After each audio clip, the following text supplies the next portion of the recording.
Hi ಎಲ್ಲರಿಗೂ ನಮಸ್ತೆ. ನಾನು ನಿಮ್ಮ ಆಶಾ ಚಂದ್ರ ಭಟ್. ಆಶಾಸ್ ನಳಪಾಕಕ್ಕೆ ನಿಮಗೆಲ್ಲರಿಗೂ ಸ್ವಾಗತ. ಇವತ್ತು ನಾವು ನುಗ್ಗೆಯ ಸೊಪ್ಪಿನಿಂದ ಒಂದು ಆರೋಗ್ಯಕರವಾಗಿ ಚಟ್ನಿ ಪುಡಿ ಹೇಗೆ ಮಾಡ್ಬೋದು ಅಂತ ಹೇಳೋದನ್ನು ಹೇಳಿಕೊಡ್ತಾ ಇದ್ದೇವೆ. ನುಗ್ಗೆ ಅಥವಾ ನುಗ್ಗೆಯ ಸೊಪ್ಪು ಯಾವುದು ಕೂಡ ಆರೋಗ್ಯಕ್ಕೆ ಬಹಳ ಒಳ್ಳೆಯದು, ಬಹಳ ನ್ಯೂಟ್ರಿಷಿಯಸ್ ಅದು. ಹಾಗಾಗಿ ಅದನ್ನು ಉಪಯೋಗಿಸಿಕೊಂಡು ಇವತ್ತೊಂದು ಚಟ್ನಿ ಪುಡಿ ಹೇಗೆ ಮಾಡ್ಬೋದು ಅಂತ ಹೇಳೋದನ್ನು ನಾವು ಇವತ್ತು ತೋರಿಸ್ಕೊಡ್ತೇವೆ. ಬನ್ನಿ ಸ್ನೇಹಿತರೆ, ಈಗ ಅದನ್ನು ಹೇಗೆ ಮಾಡೋದು ಅಂತ ಹೇಳೋದನ್ನು ನೋಡುವ. ನುಗ್ಗೆ ಸೊಪ್ಪಿನ ಎಲೆ ಚಟ್ನಿ ಪುಡಿ ಮಾಡಿಕೊಳ್ಳಲಿಕ್ಕೆ ಮೊದಲಿಗೆ ನಾನಿಲ್ಲಿ 10 ಬ್ಯಾಡಗಿ ಮೆಣಸು ಹಾಕ್ಕೊಂಡಿದ್ದೇನೆ. ಸ್ವಲ್ಪ ಖಾರ ಬೇಕು ಅಂತ ಹೇಳೋರು ಗುಂಟೂರು ಕೂಡ ಹಾಕ್ಕೊಳ್ಬೋದು. ಇದಕ್ಕೀಗ ಒಂದೇ 1 ಟೀ ಸ್ಪೂನಷ್ಟು ನೋಡಿ ಎಣ್ಣೆ ಹಾಕ್ಕೊಳ್ತೇನೆ. ಇದನ್ನು ಫ್ರೈ ಮಾಡಲಿಕ್ಕೆ ಮಾತ್ರ, ಉಳಿದೆಲ್ಲವನ್ನು ಕೂಡ ನಾವು ಡ್ರೈ ಫ್ರೈ ಮಾಡಿಕೊಳ್ತೇವೆ. ಮೆಣಸನ್ನು ಮಾತ್ರ 1 ಟೀ ಸ್ಪೂನಷ್ಟು ಎಣ್ಣೆ ಹಾಕ್ಕೊಂಡು ಅದನ್ನು ಫ್ರೈ ಮಾಡಬೇಕಾಗ್ತದೆ. ಸಣ್ಣ ಉರಿಯಲ್ಲೇ ಮಾಡಿ, ನೀವು ದೊಡ್ಡ ಉರಿಯಲ್ಲಿ ಮಾಡಿದರೆ ಮೆಣಸು ಒಳಗಡೆವರೆಗೆ ಫ್ರೈ ಆಗೋದಿಲ್ಲ, ಸರಿ ಕ್ರಿಸ್ಪಾಗಿ ಫ್ರೈ ಆಗಬೇಕಿದು. ನುಗ್ಗೆ ಎಲೆ ಇರ್ಬೋದು, ನುಗ್ಗೆ ದಂಡಿ ಇರ್ಬೋದು, ಆರೋಗ್ಯಕ್ಕೆ ತುಂಬ ಒಳ್ಳೆಯದು, ತುಂಬ ನ್ಯೂಟ್ರಿಯಸ್ ಅದು. ಹೆಲ್ತ್ ಬೆನಿಫಿಟ್ಸ್ ಅದರಿಂದ ತುಂಬಾ ಇದೆ. ಹಾಗಾಗಿ ಇಂಥದನ್ನೆಲ್ಲ ನೀವು ಮಾಡಿಟ್ಕೊಂಡ್ರೆ ಡೈಲಿ ಊಟದಲ್ಲಿ ಇದನ್ನು ಉಪಯೋಗಿಸ್ಕೊಳ್ಬೋದು. ಈಗ ನೋಡಿ, ಇದು ಫ್ರೈ ಆಗ್ತಾ ಬಂತು. ಇದನ್ನು ಒಂದು ಪ್ಲೇಟಿಗೆ ತೆಗೆದಿಟ್ಟುಕೊಳ್ಳುವ.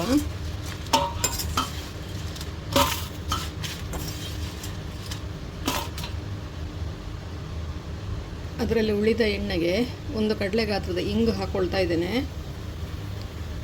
ಇಂಗನ್ನು ಕೂಡ ಸರಿಯಾಗಿ ಫ್ರೈ ಮಾಡಿಕೊಳ್ಬೇಕು. ಅದು ನೋಡಿ ಈ ಥರ ಉಬ್ಬಿ ಬರ್ತದೆ, ಅಲ್ಲಿವರೆಗೆ ಅದನ್ನು ಫ್ರೈ ಮಾಡಿಕೊಳ್ಬೇಕು. ಸೀದು ಹೋಗೋದು ಬೇಡ, ಅದು ಒಳಗೆವರೆಗೆ ಬೇಯಬೇಕು. ಎಣ್ಣೆ ಇಲ್ಲ ಅಂತಾದರೆ 1 ಡ್ರಾಪ್ ಎಣ್ಣೆ ಹಾಕ್ಕೊಳ್ಳಿ. ನೋಡಿ, ಇದೀಗ ರೆಡಿ ಆಯಿತು. ನೋಡಿ, ಇದು ಪೂರ್ತಿಯಾಗಿ ಉಬ್ಬಿ ಬಂತು ನೋಡಿ.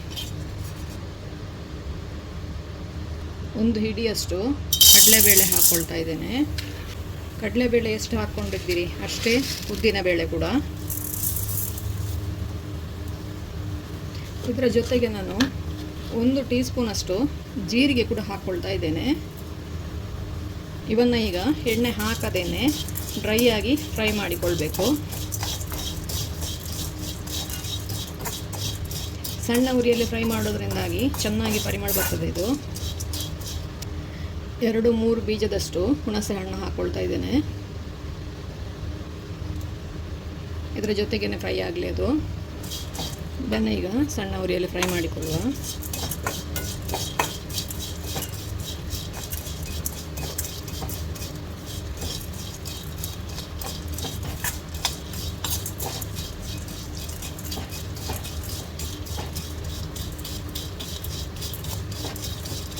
ಇದು ನೋಡಿ, ಇದು ರೆಡಿ ಆಯಿತು. ಇದನ್ನು ಕೂಡ ಪ್ಲೇಟಿಗೆ ಹಾಕ್ಕೊಳ್ತೇನೆ. ಈಗ ಅರ್ಧ ಕೊಬ್ಬರಿ ಹಾಕ್ಕೊಳ್ತಾ ಇದ್ದೇನೆ. ಇದನ್ನು ಕೂಡ ಸಣ್ಣ ಉರಿಯಲ್ಲಿ ಒಂದು ಸ್ವಲ್ಪ ಫ್ರೈ ಮಾಡಿಕೊಳ್ಬೇಕು. ಇದು ಫುಲ್ ಡ್ರೈ ಆದ ಕೊಬ್ಬರಿ ಆದ ಕಾರಣ ಜಾಸ್ತಿ ಏನು ಫ್ರೈ ಆಗೋದು ಬೇಡ, ಒಂದು ಸ್ವಲ್ಪ ಪರಿಮಳ ಬಂದರೆ ಸಾಕಿದು. ನೀವು ಹಸಿ ತೆಂಗಿನಕಾಯಿ ಹಾಕೋದಿದ್ರೆ ಅದು ಸರಿಯಾಗಿ ಕೆಂಪಾಗಬೇಕು, ಅಲ್ಲಿವರೆಗೆ ಇದನ್ನು ಫ್ರೈ ಮಾಡಿಕೊಳ್ಬೇಕಾಗ್ತದೆ. ನನ್ನ ಹತ್ರ ಒಣ ಕೊಬ್ಬರಿಯೇ ಇತ್ತು ಚಟ್ನಿಗೆ ಹಾಕುವಂಥದ್ದು, ಅದಕ್ಕೆ ನಾನು ಅದನ್ನೇ ಹಾಕ್ಕೊಂಡು ಮಾಡ್ತಾ ಇದ್ದೇನೆ. ಹಾಗಾಗಿ ಜಾಸ್ತಿ ಫ್ರೈ ಮಾಡಬೇಕಂತೇನಿಲ್ಲ, ಒಂದು ಸ್ವಲ್ಪ ಪರಿಮಳ ಬಂದರೆ ಸಾಕಿದು. ಇದರ ಜೊತೆಗೇ 1 ಕಪ್ಪಷ್ಟು ನುಗ್ಗೆ ಸೊಪ್ಪು ಹಾಕ್ಕೊಳ್ತಾ ಇದ್ದೇನೆ. ನುಗ್ಗೆ ಆರೋಗ್ಯಕ್ಕೆ ತುಂಬ ಬೆನಿಫಿಟ್ ಕೊಡುವಂತಹ ಒಂದು ತರಕಾರಿ. ಅದರ ಸೊಪ್ಪಿರ್ಬೋದು, ನುಗ್ಗೆ ಕಾಯಿ ಇರ್ಬೋದು, ಯಾವುದನ್ನಾದರೂ ತೊಂದರೆ ಇಲ್ಲ. ನೀವು ಅದನ್ನು ವಾರದಲ್ಲಿ 1-2 ದಿನ ಆದರೂ ಉಪಯೋಗಿಸ್ಕೊಳ್ಳಿ. ಈ ಥರ ಮಾಡಿಟ್ಕೊಂಡ್ರೆ ದಿನಾಲೂ ಕೂಡ 1 ಸ್ಪೂನ್ ಊಟದ ಹೊತ್ತಿಗೆ ದೋಸೆ ತಿನ್ನುವಾಗ ಅಥವಾ ಇಡ್ಲಿ ತಿನ್ನುವಾಗ ನಾವೇನು ಪೊಡಿ ಅಂತೇಳಿ ಹಾಕ್ತೇವೆ, ಅದಕ್ಕೆ ಕೂಡ ಇದನ್ನು ಉಪಯೋಗಿಸಿಕೊಳ್ಬೋದು. ಸಣ್ಣ ಉರಿಯಲ್ಲೇ ಇದನ್ನು ಫ್ರೈ ಮಾಡಿಕೊಳ್ಬೇಕು. ಸರಿಯಾಗಿ ಕ್ರಿಸ್ಪ್ ಬರಬೇಕದು, ಇಲ್ಲದಿದ್ದರೆ ಬೇಗ ಹಾಳಾಗ್ತದೆ.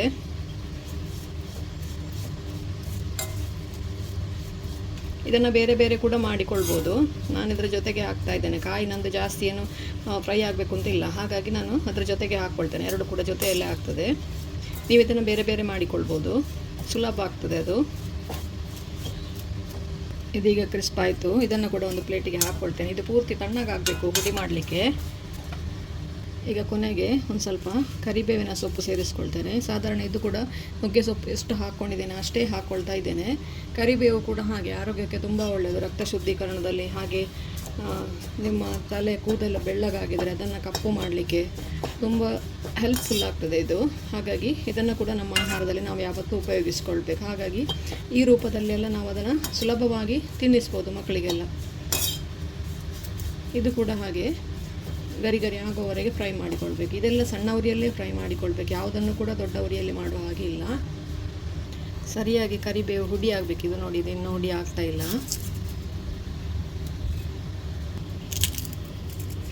ನೋಡಿ ಈ ಥರ ಹುಡಿ ಆದರೆ ಇದು ಕೂಡ ರೆಡಿ ಆಯಿತು. ಇದು ಕೂಡ ಈಗ ಪೂರ್ತಿ ತಣ್ಣಗಾಗಲಿ, ಆಮೇಲೆ ಹುಡಿ ಮಾಡಿಕೊಳ್ಳುವ.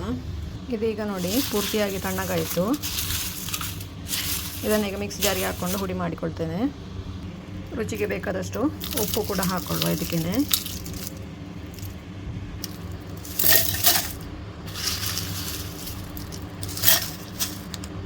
ಡ್ರೈ ಹುಡಿ ಮಾಡ್ತಾ ಇರೋದು ನಾವು, ಇದಕ್ಕೆ ನೀರು ಸೇರಿಸ್ತಾ ಇಲ್ಲ. ಚಟ್ನಿ ಹುಡಿ ಮಾಡಿಕೊಳ್ತಾ ಇದ್ದೇವೆ. ಪುಡಿ ಅಂತೇಳಿ ಏನು ಹೇಳ್ತೀರಿ ನೀವು ಅದನ್ನು. ಇದನ್ನು ನೋಡಿ ಪೂರ್ತಿಯಾಗಿ ಸಣ್ಣಗೆ ಹುಡಿ ಮಾಡೋ ಅವಶ್ಯಕತೆ ಇಲ್ಲ. ಈ ಥರ ತರಿ ಆದರೆ ಸಾಕಿದು. ನೋಡಿ ನಮ್ಮ ಮೊರಿಂಗಾ ಲೀವ್ಸ್ ಅಥವಾ ಡ್ರಮ್ ಸ್ಟಿಕ್ ಲೀವ್ಸ್ ಅಥವಾ ನುಗ್ಗೆ ಎಲೆ, ಇದರ ಚಟ್ನಿ ಪುಡಿ ರೆಡಿ ಆಯಿತು. ನೀರು ಹಾಕಲಿಲ್ಲ, ಡ್ರೈ ಚಟ್ನಿ ಪುಡಿ ಮಾಡಿ ಇಟ್ಟಿದ್ದೇವೆ. ಇದನ್ನು ನೀವು ಹೊರಗಡೆ ಇಟ್ಟು ಒಂದು 10 ದಿವಸ ಎಲ್ಲ ಯೂಸ್ ಮಾಡಿಕೊಳ್ಬೋದು.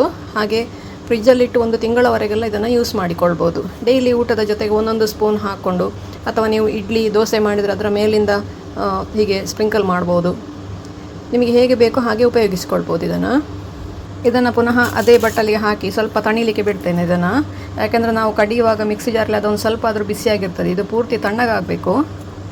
ನಂತರ ನೀವು ಏರ್ ಟೈಟ್ ಬಾಟ್ಲಲ್ಲಿ ಹಾಕಿಟ್ರೆ ತುಂಬ ಸಮಯಕ್ಕೆ ಹಾಳಾಗೋದಿಲ್ಲ. ಇಲ್ಲದಿದ್ದರೆ ಅದು ಒಳಗಡೆ ಪಸೆ ಬಂದಾಗೆ ಆಗ್ತದೆ.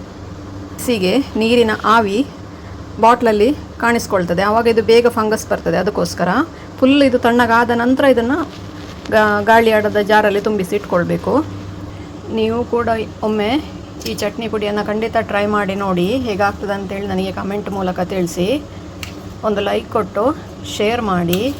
ನೀವಿನ್ನೂ ನಮ್ಮ ಚಾನಲನ್ನು ಸಬ್ಸ್ಕ್ರೈಬ್ ಮಾಡ್ಕೊಳ್ಳಿಲ್ಲ ಅಂತ ಸಬ್ಸ್ಕ್ರೈಬ್ ಮಾಡಿಕೊಂಡು ಪಕ್ಕದಲ್ಲೇ ಇರುವ ಬೆಲ್ ಐಕಾನನ್ನು ಒತ್ತಿ ನಮ್ಮನ್ನು ಸಪೋರ್ಟ್ ಮಾಡಿ. ನಮ್ಮ FB ಹಾಗೂ ಇನ್ಸ್ಟಾವನ್ನು ನೀವು ಫಾಲೋ ಮಾಡ್ತಿಲ್ಲ ಅಂದರೆ ಅದನ್ನು ಕೂಡ ಫಾಲೋ ಮಾಡಿ. ಮುಂದಿನ ವಿಡಿಯೋದಲ್ಲಿ ಹೊಸ ಅಡಿಗೆಯೊಂದಿಗೆ, ಹೊಸ ರೆಸಿಪಿಯೊಂದಿಗೆ ಪುನಃ ನಿಮ್ಮನ್ನು ಭೇಟಿ ಆಗ್ತೇನೆ. ಧನ್ಯವಾದಗಳು.